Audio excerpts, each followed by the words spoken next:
Hi, everyone. The Trauma Research Foundation welcomes you. Welcome back to some of you and new welcome to others. We're so glad you're here. Today, we'll explore embodiment from the body to the mind rather than the usual approach of going from the mind to the body. Most of us are here because we're on our own trauma healing journey or support others on theirs. Many of us read The Body Keeps the Score by our founder, Dr. Bessel Kolk. In it, we learn that body-based approaches are very effective for working through psychological trauma. Since trauma alters our nervous systems, including the nervous system in the healing process is critical. That's what somatic treatments do. And utilizing a combination of therapies is very important because no single approach is typically sufficient on its own. That's why the Trauma Research Foundation is passionate about bringing you integrate mind-body practice for working through trauma. Our goal is to share a diverse range of body-based therapies with as many people as possible for free.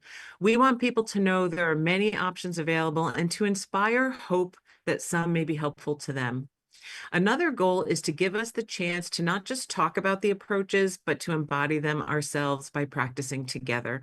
And that's what we're going to do today, practice embodiment. We hope you walk away with a tool you can use or share right away. To support connecting to ourselves, we'll practice trauma-informed presence and disable the chat during certain portions. And we may have time for a short Q&A at the end of the session. I'm Mary Frangie. I produce Integrate, and I'm joined by my wonderful coworker, Connor McCann, working behind the scenes. A quick note about potential sensitive content. This is a live unscripted webinar, and there may be topics, language, or stories shared that could be sensitive for some participants. We're absolutely thrilled to introduce you to Matthew Sanford and his session titled Empowerment from Body to Mind. Matthew Sanford is an expert in the process of transformation through the healing power of yoga. Paralyzed from the chest down at age 13 and beginning yoga at age 25, Matthew knows firsthand the transformative effect that yoga can have on the mind-body relationship. He is an internationally recognized yoga teacher, a sought-after public speaker, and the founder of the nonprofit called Mind Body Solutions. He's the author of the critically acclaimed book, Waking, a memoir of trauma and transcendence. Matthew has been working with people living with a wide array of trauma, loss, and disability since 1997. He also works with leading psychologists, psychiatrists, and neuroscientists, including the Trauma Research Foundation. Matthew, we are so grateful to have you. Thanks so much for being here. Please take it away. It's an honor to be here. I always am amazed that I get included in stuff like this because as a yoga teacher, you're always on the edges a little bit and weighing in. So thank you so much. I want to tell you a little bit about me. She said that, Mary said that. And by the way, this came out of I'm focusing on empowerment from body to mind as just a way to narrow the focus, but it could be generalized in a lot of ways. I get around in a wheelchair, like Mary said, so that's me wheeling away from my camera, all right? So I've been injured. I was in a car accident when I was 13. My father and sister were killed. I went through a shredder. I'm just giving you the facts, kind of, so a lot of my expertise starts experientially. I broke my neck, my back, both my wrists, collapsed the lung, my digestive system shut down. I was in a coma for 3.5 days. I didn't eat for 60. I went through it, right? And I encountered a rehabilitation model that, given that I quote severed my spinal cord, taught me to overcome my body, right? And learn to compensate by getting my upper body really strong and learn to drag my paralyzed body through life. In a lot of ways, I became a floating upper torso. At 25, I started to really miss well, I didn't start, but I really missed my body. And so I wanted to try to re-embody. At the same time, I got messages well intending from a medical model that basically told me the fullness of my mind-body relationship was over, that I could only compensate for my body. So that also didn't jibe great with me. So I started practicing yoga. So that's the long story short. And I been started practicing yoga in 1997. I founded Mind Body Solutions in 2002, which helps people transform trauma, loss, and disability. As Mary said, there's a book that's out that chronicles, it's a memoir, from waking up from a coma to the birth of my sons. So it's the story part of it. I just finished another book that should be out in a year or so. So that's called Meditations of a Broken Yogi. So that's a whole different deal. All right. So what I want to do, I'm hoping to invite this whole time, we're going to go back and forth between moving our bodies. I'm going to be saying kind of some heady stuff, but I'd like to invite the sensation of relief into your room. Could you take off your shoes?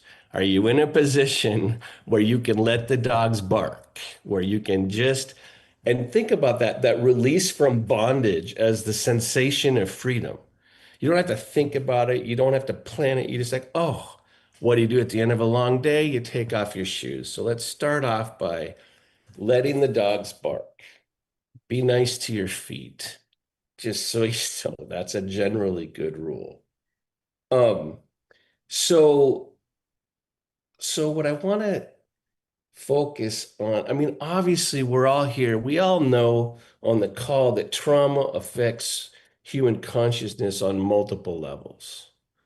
Right? And that's part of what's really important in how we heal it. One of the things I love about Bessel's view is that not one type of thing fits all types of trauma, right? That you need to actually do what works with who's in front of you, but we also have different aspects of the injury. Obviously, there's mind, there's body, there's nervous system. It's got psychological effects, emotional effects, social effects, generational effects.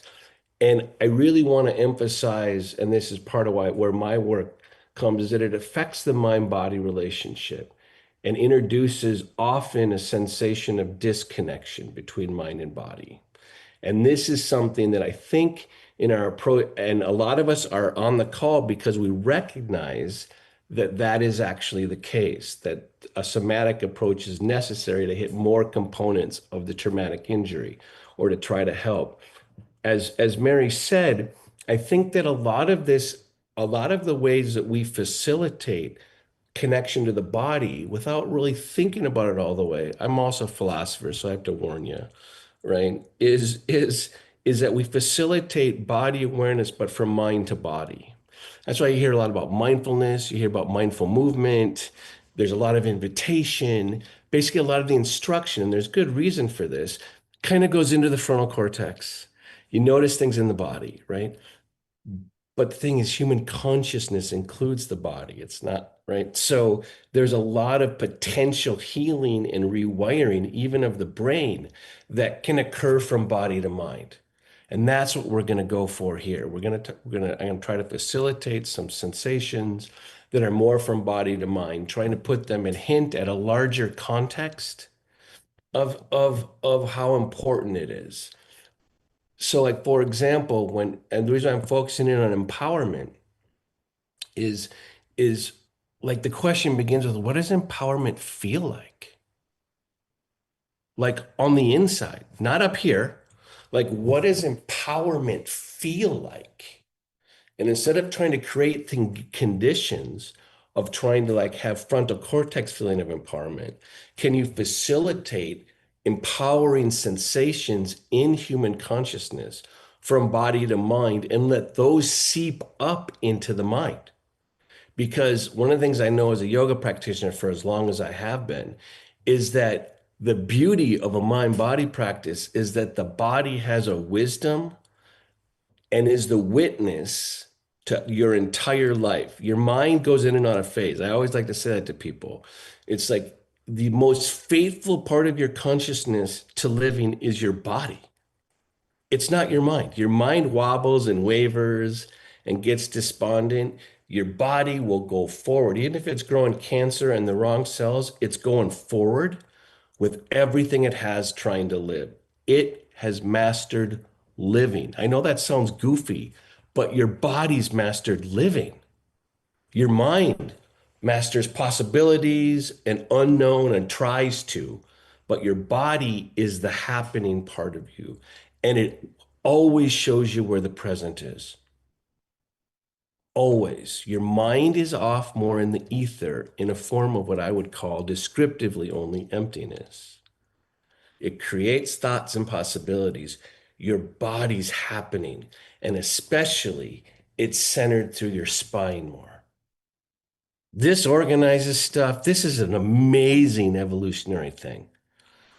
Life force comes through the midline and expresses out through the limbs. We need to complement mind to body facilitation towards the body with body to mind facilitation. And that's what I'm hoping to give you hints of. So I just want to quickly, before we get too far, what do I mean by mind body connection?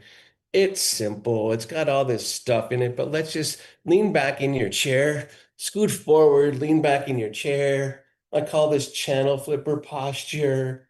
We think this is relaxing, but if you stay here long enough, your neck is going to feel like it's going straight to hell, right? It's just not happy, right? This is a weird position. And one of the consequences of sitting leaned back is that the sensation in your legs gets duller.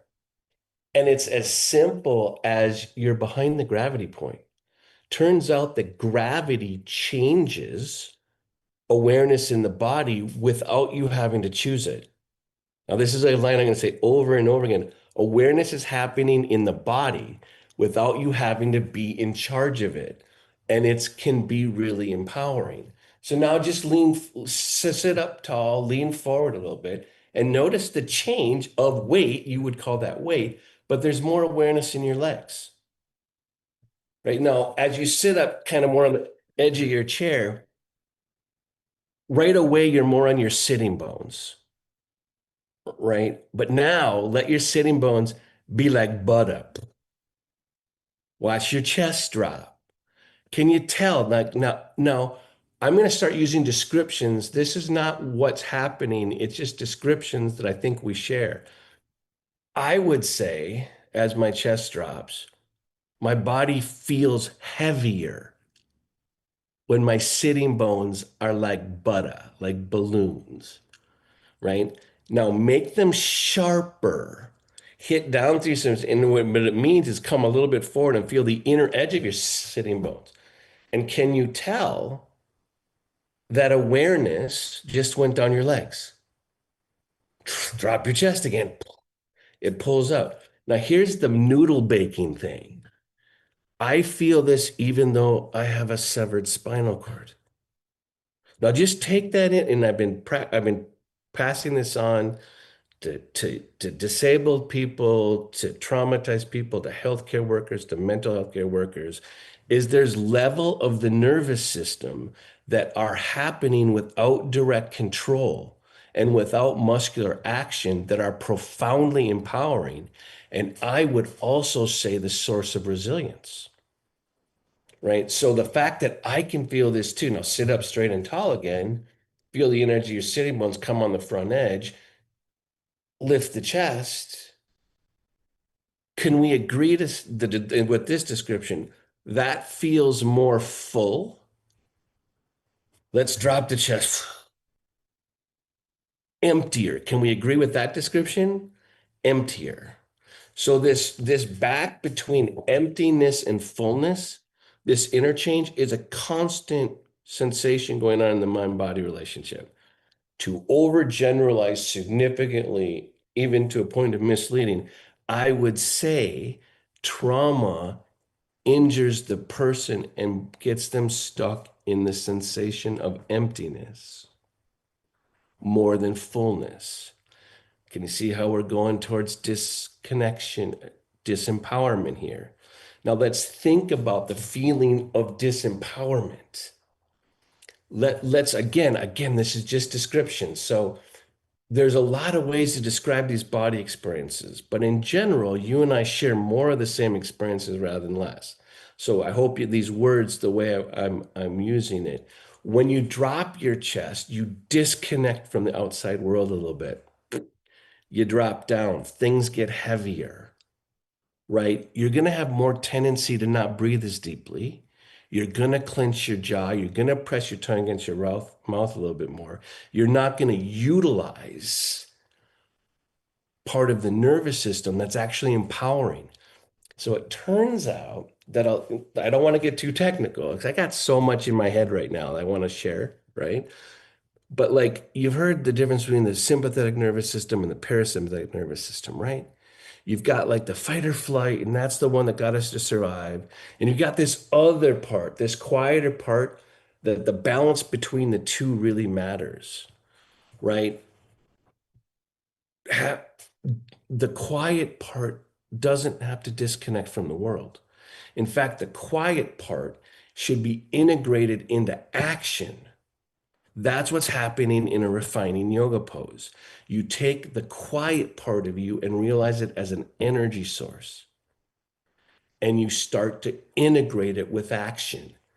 It's profoundly empowering, and it's from body to mind. And I can tell the people this all day. I can use all these words I just did, probably lost like 2/3 of you in some of it, right? But the sensations themselves are what matter. They rewire, they rewire the mind. All right. So let's start on something. So this idea. So here's a quintessential or an obvious difference between emptiness and fullness. So if you take a big breath in or a breath in, doesn't have to be that big. Clearly that's an expansion. Don't try to take one so big. So I was gonna say Liz on the call. I'm looking at you. You don't have to take a big hard breath. Like big is better, larger is better is not really true, right? All right. So an inhale, and that's an expansion. And typically there's a when you exhale, it's a dissipation. You kind of shrink down a little bit. Well, that's not necessary. Okay. So on the in, so one of the really amazing things about the body, but it's harder on the mind, is that the body can move in multiple directions at once. Duh. It seems obvious, but let's do this as it applies to breath, right? All right. So inhale and feel the expansion. And on this exhale, kind of exhale like you normally do. Exhale down, right? On this next one, inhale, the chest lifts some, you inflate, emptiness goes to fullness. Keep the fullness and exhale. Keep the chest lifted even through your exhale. There's the beginning of a slight hint of energy moving two directions in your spine, right? All of a sudden you're going down and up. Well, that's happening every moment of every day, by the way. Okay. So when I went through these instructions, most of you probably tense the inside of your mouth and press your tongue against the roof of your mouth because your mind's going, what the hell are these instructions? Because you're not used to doing these things, right? All right. So to help you with this realization that what seems like a dissipation on exhalation is also an opportunity for extension in two directions through your spine.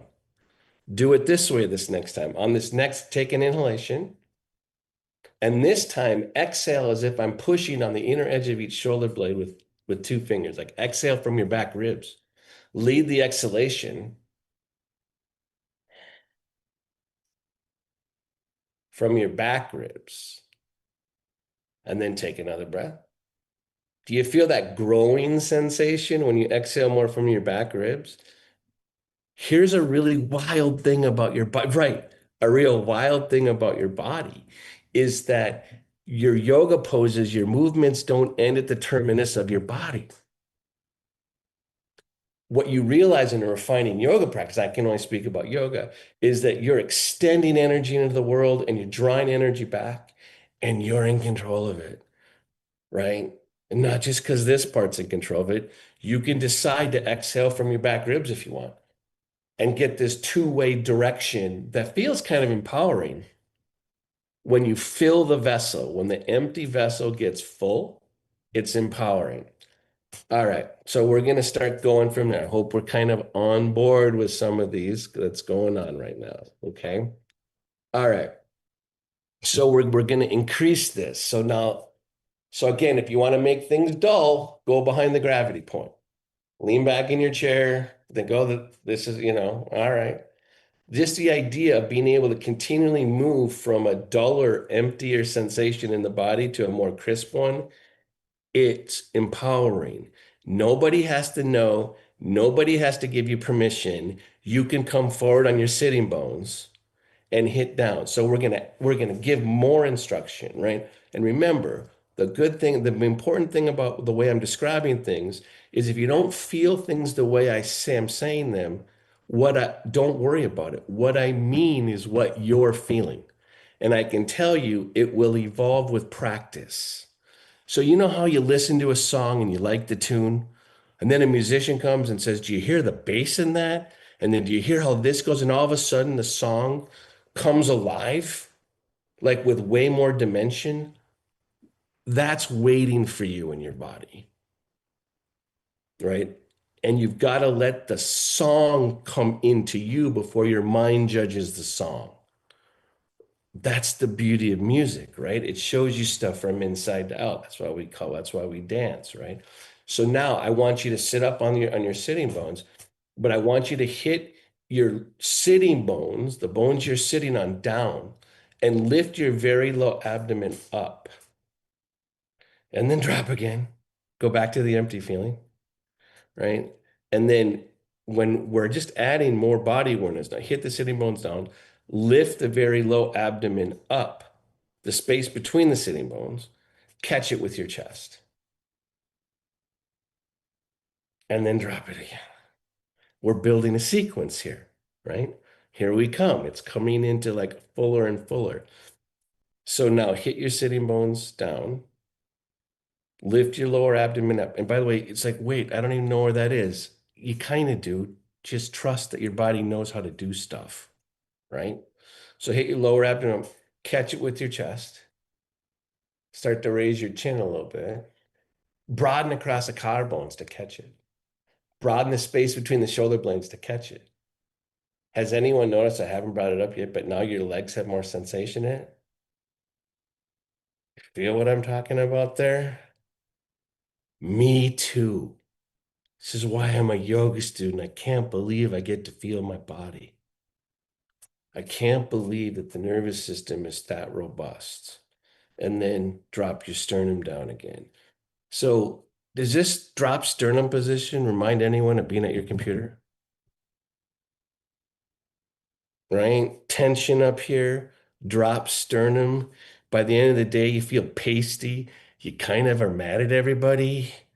You kind of, hopefully you're smart enough to go home and take a walk or get out and go out or at lunch, you actually go outside when it's not really smoky like it is in Minnesota right now because of the fires, right?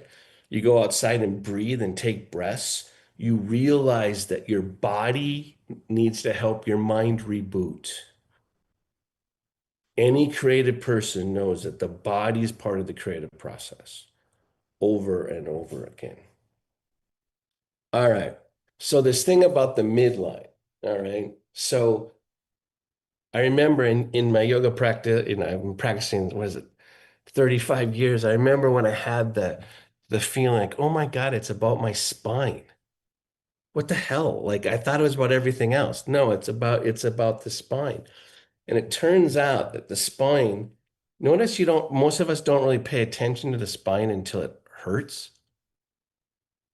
That's a serious mistake, right? And when your sternum is dropped, can you feel the compression on your low back? It kind of is like bowed out a little bit, right? And that makes this drop forward. Well, come forward on your chair and just lift up a little bit. So use gravity to create a little bit of traction, which makes you feel your legs, but you feel that space in there, that space in your low back. I'm trying to help you all sit better when you do your jobs, right? So keep that lift in your low back and sit up. So you're not just lifting your chest, you're actually trying to extend your low back. And then you can go let it bow out, right? Lift up again, keep that feeling of lightness in your body and make it part of your inhalation. Keep the spine long. Soften your shoulders, right? There you go. Keep it long. Broaden across the collarbones. Go down and up through the top of your head. Exhale from the back ribs. So we're just trying to feel the midline. Okay, because the midline, the source of any expansion, can we agree that empowerment and being able to expand back into the world are related? So someone who's carrying a lot of trauma often shrink and recede out of the world. It's part of this posture, right? So I want you to take your right arm out to the side and just hold it up. You probably did it fast. You threw it away because your mind's more interested in efficiency rather than embodiment, right? It's not its fault, right? So if I were to ask you to reach beyond your fingertips, first of all, your frontal cortex is going to go, what? And you're going to maybe try to lean, like you're leaning for a glass in a higher cupboard, you know?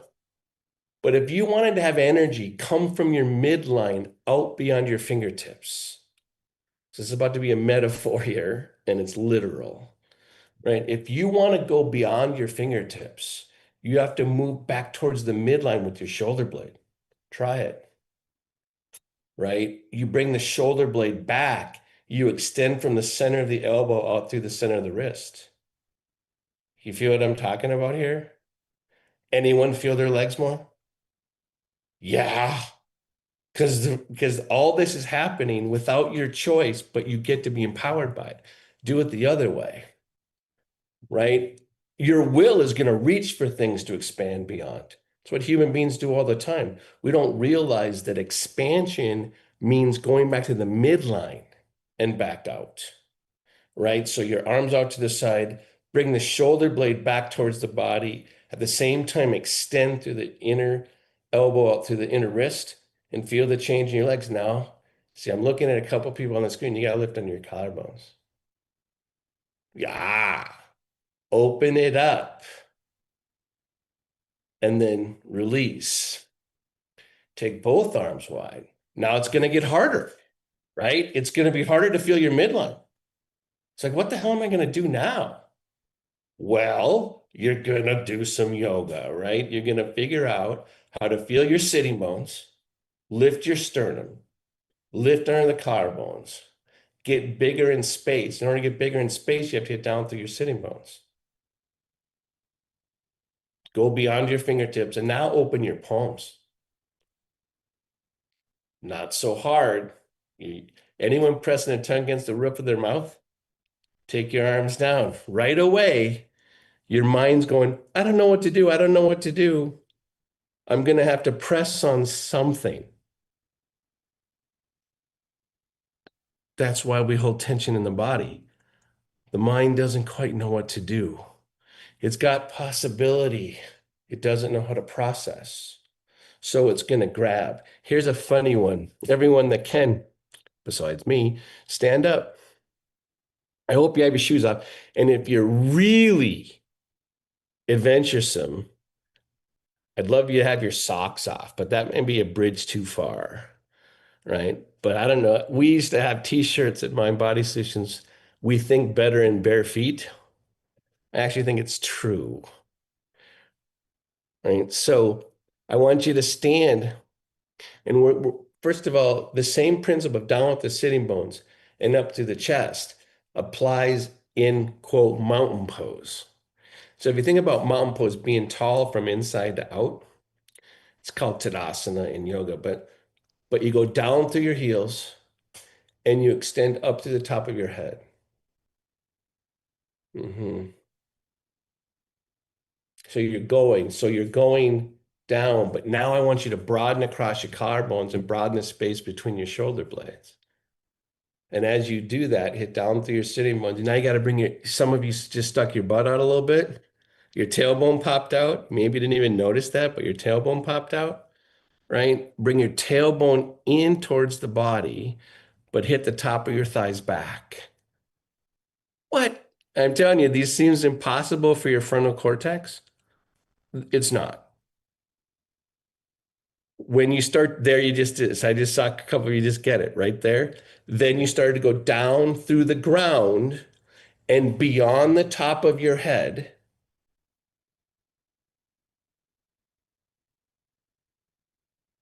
now, one of the things that people remember, we have interoception and proprioception. So I start giving you instructions that make you go on the inside, but the goal is to balance proprioceptively too. So as you get tall from inside to out and become a mountain, think about a mountain. It's the most grounded thing you're ever going to see, and it's majestic where the peak hits the blue sky. So feel all that. Breathe.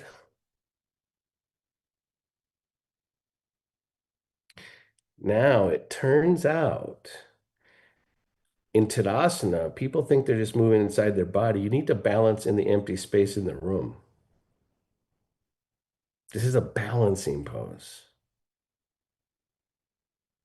Now, how do you do that? Well, you start feeling the air on your skin and you open up to what's behind you.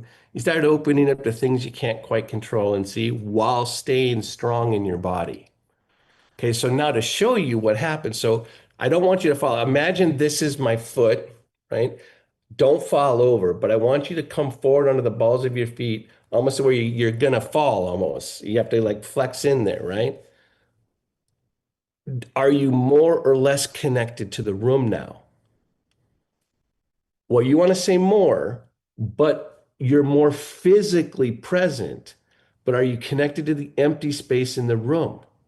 Now go behind the balance point, like you're going to fall back. There you go. Now you have your mind's going, I got to balance. I got to balance. I'm going to lock it down. And right now, come back to the four corners of the bottom of your feet, on the bottoms of your feet. Four corners, hit down and rise up and feel the whole room. Let it come through you. Conditions of safety must be met in order for you to integrate with the room around you. And it's not just through your mind. You have to, balancing and learning the sensation of balance is going to calm your mind down. When you're off balance, you're going to have trouble. And by the way, when, like, if I were to ask you now, it's called tree pose, but if you were to take your right leg up and put it up against what would be your thigh of the opposite leg, your left leg, but pull it up a little bit so it's not on the ground. If I were to come now in the room and just push on you a little bit because you're wobbling, you'd fall right over. No matter what strength you have, you're not nearly as strong when you're off balance. We should be practicing the sensation of balance. You're much more empowered when you're on balance. Now take the other foot down, other foot up. So you're doing it on both sides. Again, there are ways to show a person equanimity by utilizing their body that you can't talk them through. And you don't have to say, you don't have to use all these words I'm using. You just haven't practiced stuff, right? And again, balance is part of the prerequisite of strength. And then before we go to the next phases of it, have a seat back down. And I'm wondering at this point, when I have about 20 minutes left, if there are any comments or questions or reactions that you might want us, Mary's going to open the chat because I get all excited and especially when you're on Zoom, you don't know if anyone's with you. If I was with you in the room, I would know better, right? But are there any comments or questions? And remember, if you're not feeling this stuff that the way I'm describing it, mostly you will if you practice, like hearing the depths of a song, right? Julio says this is really powerful. Good. Jennifer says I feel taller. Yeah. Again, Kimberly yeah, go ahead. Kimberly says in mountain pose, my arms up seems to anchor me into the ground. It turns out in every yoga pose, you have to go down to go up. You have to go in to go out. So when we talk about centering, a lot of times, like when you want to get your, and we teach it as to offset an over agitated mind or anxiety, right? And it's like, well, and you go like, feel your breath and you take a grounding breath, but that's as far as you take it. No, there are ways to ground the body and then utilize the breath. And in fact, the body is going to be your best grounding resource. Not because you invite the mind into it. The body was already here before the mind, by the way. So if you can get the sensations of the body to bubble up, I saw someone say they feel lighter too. Yes, there's lightness in your body. When you start to realize inward dimension, you're also going to get better at receiving. Now, the things to start practicing receiving is like, they don't have to be like in complex relationships, like, but it can. We all know the difference between a good hug and a bad hug, right? But here's some homework for you. Um, um, Tonight when you get into bed, take a moment to receive your bed. Like literally, just like go, like take some time and go, oh wait, it's holding me up. Or if you've been on your feet for a long time, when you go to sit down, let it in. Feel the presence and the company of the chair being your ally. So one of the things that would, when I've seen people that have been really traumatized, and working with people with PTSD, and I'm thinking about vets in particular, what's really hard is that they have a hard time hugging. They don't even feel the hugs when they hug. You can see them feel they come back, they don't know their family. They have trouble connecting again. It's because the empty part of them has been traumatized by threat and they can't receive through their emptiness. So like when I think about how to help someone with trauma, I'm thinking something more simple. I'm going like, I think in my mind, I want them to get better at receiving hugs. I want them to be able to carry a hug longer, the imprint of a hug longer. Not to have it just be in the moment. You've had a really good hug, everyone, right? And you can go, oh, and if you practice it, you can keep the imprint with you longer. So I think sometimes we don't realize the wisdom and the imprint that comes through the body that can linger with the mind and help it know where home is. So I want to help like vets, for example, come home, which means receiving again because their mind is off protecting and compensating, right? So not getting, and then we're going to go back to doing some more stuff. Any other, before we shift back into more practice, any other comments that people want to make or think about?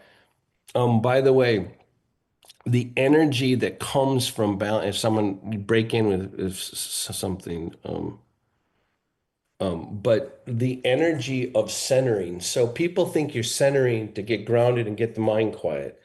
Think about the quiet part of your consciousness. Let's just sound like I know what I'm talking about and say parasympathetic nervous system, because that makes me seem like I know more, right? I'd rather just say the quiet part of consciousness, the empty part. What if that's an energy source? It's not just centering the mind. Don't define it in terms of the mind. It precedes the mind. Can you transform that into energy? So one of the things that I was catching a couple of you pressing your tongue and sort of your mouth and stuff, learning to empty and balance the organs of perception, right? The mind is constantly evolved to see threat, right? That's how we got away from saber-toothed tigers. We're wired outwardly. Our mind's going to protect outwardly, but there's an energy that precedes that that's quieter. So we're going to go through balancing the organs of perception a little bit. So, like, soften around the temples. Now, we're not going to go to sleep here, right? Right? Because this could be relaxation, right? Soften around the temples. Let there be a distance between your forehead and the skin on your forehead.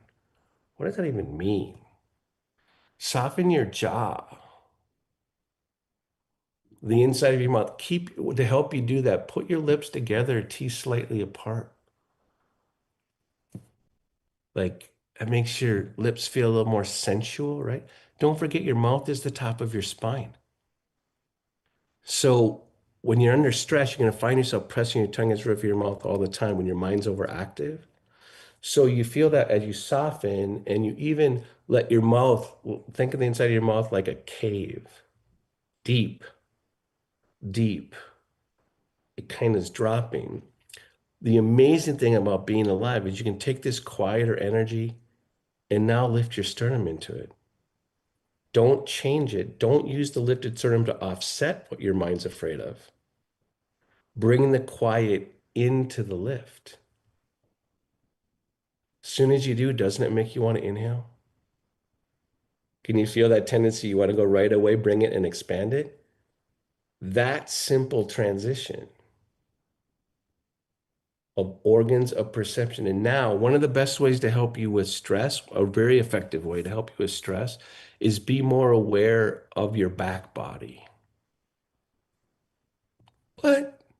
Yeah, these are weird mind body truths, right? Your back body presence, if you like sit it there and you do all this stuff and you lift your sternum gently and you allow that there's something behind you and you're in your own room, you don't have to worry about who's behind you, hopefully, right? You just let it in. And with that extra awareness, you're still in charge enough to make your chest dynamic. Drop your shoulder blades and spread them. You are full, even though the rest of the room is empty. I think about someone who, one of the ways I've had I've had post-traumatic flashbacks, all the stuff from going to the hospital in the coma at the accident scene. My body has a deep mistrust of the unseen. It's not even my mind, right? I can't control what's outside of me all the way. What I can do is the emptiness that I can't see. Remember, the future's an empty thing, right? I don't know what the future is. I don't know what's around the corner, right? I can't control that. Often we're teaching agency by emphasizing control and choice. That's part of it, but I need to integrate with what's empty. I need to be able to be embodied and grounded while I acknowledge the space in the hallway. And I need to breathe and feel empowered. I think we're trying to teach empowerment with too much emphasis on agency. That's important and it's essential. And you have to teach embodiment relative to what you can't control. Because choice and agency are in the frontal cortex more. They have sensation, but we got to get better at doing both. All right, so we're going to go back to some things. So one of the things I say to people, and this is hard for people that have gone through a lot of abuse, but the empty space in the room with you right now is benevolent. It's here to support you. People in your life maybe weren't. Like I can think of all the people that are trying to save my life as a 13-year-old boy that were re-breaking bones and doing all sorts of really, really invasive, violent things to save my life. It's the violence didn't stop at the accident scene. It actually started. And that's one of the things that, and it's a weird thing to be able to know that what's at the edge of your awareness is not the energy that is directly around you, right? And there are ways that yoga poses show you this. So already when I had you hit down through your sitting bones and you felt the energy go out through the top of your head, you're already integrating with the space around you. So everyone stand up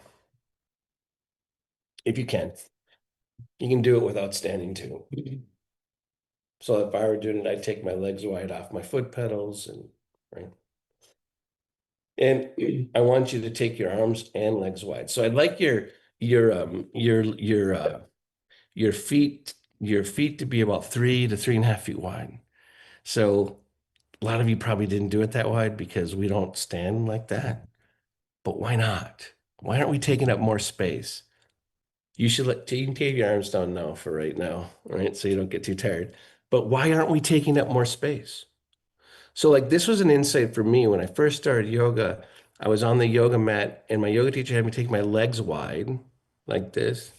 And I realized and this is 12 years after my accident, I realized I hadn't had my legs wide in 12 years. Because why would a paralyzed guy ever take his legs wide? What's the functionality of it? How often do you stand in a room at a business meeting and take your arms and legs wide? You probably don't, but in an enlightened workplace, we certainly would. We'd let people get bigger in space, right? But I realized that it was my birthright to have my legs wide. And in fact, it helped my mind to take up space again, not just manage the space that I can directly control. So your legs are wide. So a lot of you probably have your feet pointed a little bit out. Point them straight ahead, and you'll be introduced to your inner thighs by having your feet pointed. I call that the forgotten country, right? We actually don't use the inner edges of our legs as much for a lot of weird reasons, right? So I want you to feel your feet pointed straight ahead, so you feel that inner corridor, the inner triangle of your legs. Okay, so now take your arms up, right? Pick a point in the center of your sternum. Extend that point out through each elbow pit, the center of your elbow, out to the center of your wrist. You probably pulled away from your legs, right? So don't, right? Don't. Now feel that inner triangle between your legs, the triangle on the inner edge, and connect from your side waist to your side armpit. In other words, feel the space under your arms. So connect the space between your legs to under your arms. And can you feel that makes you lighter just a little bit for a little bit? Like what the heck? Now turn your palms up, right? And now from the space between your inner legs, take your arms up over your head, but utilize the space between your legs to take your arms up. Straighten your arms. Come on. I'm looking at the people. Yeah, you can take your arms straight, right? Use the space between your legs. Use the space along your side body. Breathe. Feel everything beyond your fingertips, down through your feet. Take your arms wide. Drop them back down. Step your feet back together. Take your arms down. Stand back to Tadasana. Find the center corridor. Find the mountain pose. Find the center corridor. When you stand straight up and down, you actually are surrounding your spine. Hit down, rise up. That's your core channel. Turns out that your arms and legs are just expressions of the energy in your spine. You know, learn this if you have a mind body practice. It was always coming through your spine. Always. Somehow we've gotten so infatuated with our heads that we forget the core of our energy source of our energy is not the frontal cortex. This is a superpower. It's not the center of life energy. Turns out the center of life energy is in the midline, and the midline is hard to feel. There's a paradox for you.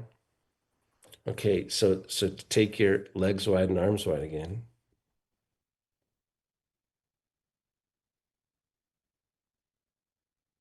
So go back to the way you used to do it. Don't do any of the empty space stuff and just take your arms up over your head. Feel the difference?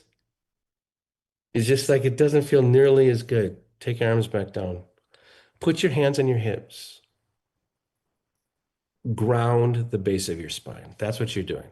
You're showing the base of your spine that it's got boundary. It turns out in order to expand and feel empowered, you actually need boundary, right? It's paradoxical. You think, oh, I don't need boundary. No, you do. Without boundary, expansion is disassociation.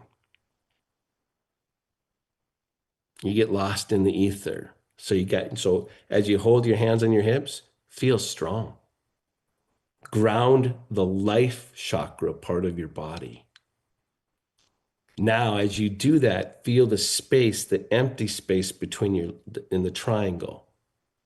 Inhale, take your arms up, but lengthen from the side waist to the side armpit. And now feel the underside of your arms. Place your arms on the empty space under your arms. What? Isn't that weird? There's a weird instruction. How do you do that? Connect it to the space between your legs. Feel the space between your ears and your shoulders. Enter the whole room. Expand from inside to out and fill the whole room. Invite the whole room through you as you get bigger through your, take your arms on if they're sore, right? Right? Invite the whole room through you as you expand from inside to out and take a breath. Good gravy. Why aren't we teaching empowerment like this too? Notice I'm not inviting you to think if you want to do this. I'm knowing some of the things you feel. Step your feet back together. Have a seat back down. There are so many ways to ground. Grounding is something that everybody, not just by taking a breath, grounding is something that everybody should get better at. Everybody. So maybe you've got a table in front of you. Maybe you don't, but I'm hoping you do, right? Because your computer's on something. Put your elbows on the table. So it turns out that one of the best ways to ground is actually um, by connecting to your bones. So that's why connected to your sitting bones before. Right? So feel your elbows on the table. Place your hands up like this. Feel the skin on your palms. And drop your hands for a second. Now try to feel the empty space without any boundary. Like your mind can't do it, right? Your mind can't actually utilize empty space. Hands up. Feel the elbows. Feel the skin, the space between your hands. Have it out. Straighten your fingers a little bit. Space between your hands. Catch it with the center of your chest. Did you inhale right away? You see how all of a sudden your consciousness is just waiting to use the space around your body?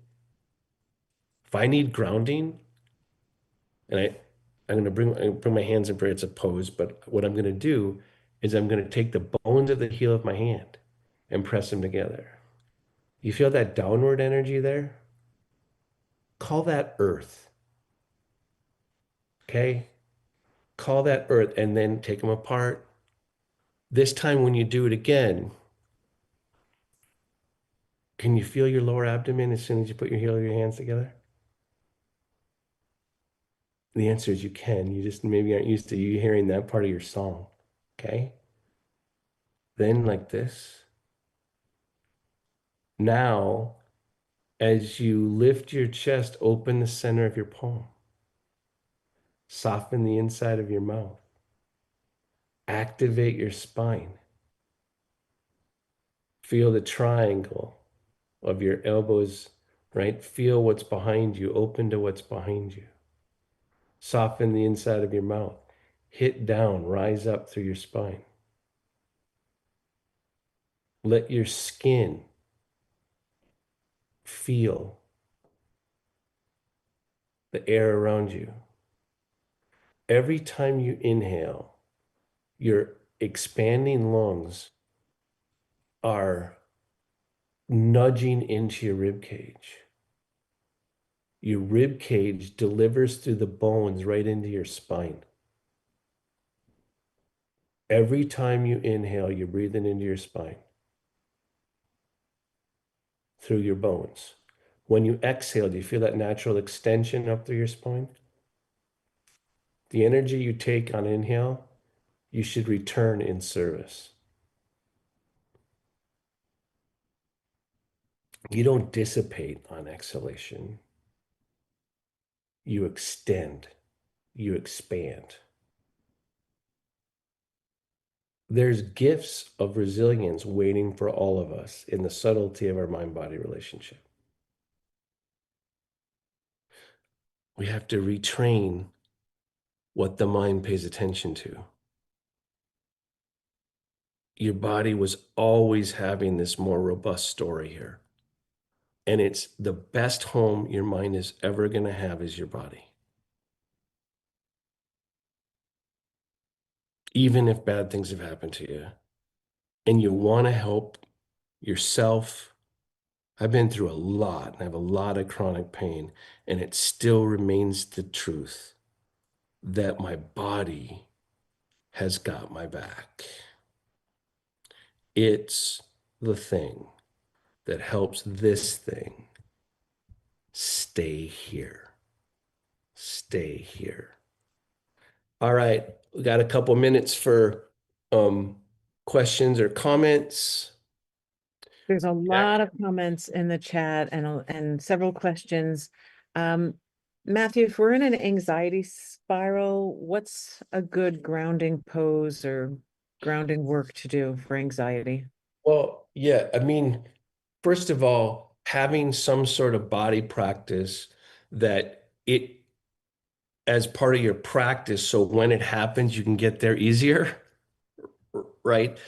One of the things that I think body practices are thought to try to be used like aspirin when you're in the anxiety spiral, right? But in general, paying more attention to the exhale will bring you that there's clinical proof that will bring you more into the parasympathetic nervous system. Grounding bones. So your sitting bones, your feet on the floor, here, right? Your bones are the most grounded part of your consciousness. They don't waver, they don't move. Your breath, your muscles, they wobble and they wave. You got to get used to being able to hear the most grounded parts of your body, right? So this idea of using more connection to your bones, I mean, I could come back many times and show you a whole bunch of stuff. But in general, another one would be to calm the frontal cortex. So here would be one that you might be able to use when things get, so place your hand on the bridge of your nose, your heel of your hand. Place your fingers lightly down on your hairline, basically, and feel the calming of that. You're trying to calm the mind down, right? And so then lightly, like you're moving tissue paper, pull the skin on your forehead towards the bridge of your nose. Anytime when your mind is spiraling, that you can actually bring reference to your frontal cortex. So you close your eyes, right? You do this. It's calming for anxiety, but there's a lot of things. You can also lift your sternum more. There's a lot. I hope that helps. We just have about a minute left, but for people who want to learn more or dive into this more deeply, what do you recommend? Mind Body Solutions offers free classes online. They're for people that are more overtly disabled, but in fact, you're all disabled. I hate to tell you. And you're increasing your level of disabledness as you age. So any of those classes, um, developing a mind body practice, it could be Tai Chi. It could be, there isn't one way to get across the river to your body, right? There's a lot of ways to cross the river. So developing a mind body practice, my classes are Mondays from 10 o'clock East Central Time. Anyone's welcome to join those. And um, I guess you're looking for are you looking for books, resources? I'm trying to think of what I mean. Let's start softening the inside of your mouth as you're going through your life. Start receiving your bed. Pay it, be more sensual. Try to feel your shower. Feel how good when you're thirsty. Feel how good a mouthful of water feels. Start noticing the color green. Let it into your spine, not just to your mind. Don't let it just be aesthetic. All your body is waiting to give you things, not just pain. Matthew, thank you. This has been such an exciting, revelatory conversation. There's been a lot of appreciation in the chat. We're so grateful for your insights, your wisdom, your perspectives. Thank you so much. And thank you to our great audience. You'll find the replay in the TRF Somatic Library. And if this programming is meaningful to you, please respond to our surveys. One will pop up when you close your Zoom, and they help us grow, integrate. We can't wait to see you all next time. Thank you so much. Thanks, everybody.